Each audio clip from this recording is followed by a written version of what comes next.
Bonjour, ici Gaëtan Girouette et bienvenue à JE.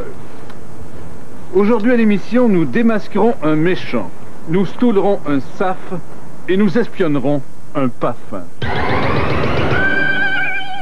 Notre première enquête a commencé par hasard. Pris d'une petite fringale, je me dirige vers le magasin Macaron Roger. Pardon monsieur, je voudrais un macaron. Ah ben ici on en a de tous les grosseurs là, avec l'impression de votre choix. Non, je parle de macarons qui se mangent. Ben ici monsieur là, on vend des macarons qui se portent. Pris d'un sérieux doute, nous sommes allés rencontrer un fonctionnaire de l'Office de la langue française, malgré les périls que cela comporte.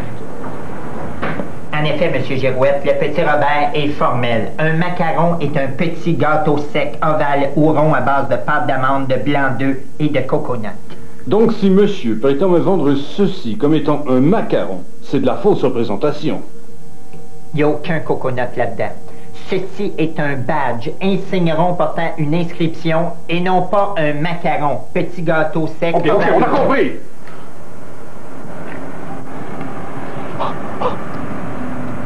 Nous retournons donc voir notre prétendu vendeur de macarons avec notre caméra cachée.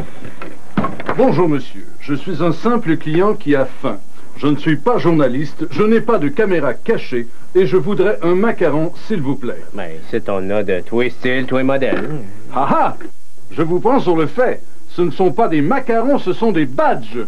Hey, badge c'est en anglais, puis macaron c'est en français. Et si je vous disais que l'Office de la langue française lui-même dit que badge c'est en français, Macaron Roger, je vous accuse de fausse représentation. Hey là, toi là, ça va faire, tu vas sortir, hein? Rapporte, arrête ton maudit Kodak! Au nom de TVA, je vous arrête! Grâce à JE, M. Roger Dalpé, propriétaire de Macaron Roger, croupit aujourd'hui en prison en attente de son procès pour avoir opéré un commerce sous une fausse représentation et pour voie de fait sur un arriéré mental.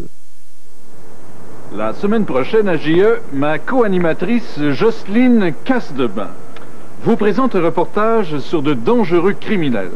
Des gens qui toussent sans mettre leurs mains devant leur bouche. Quant à moi, je ferai condamner à la chaise électrique un homme qui colle ses gommes en dessous de son bureau. Bonsoir.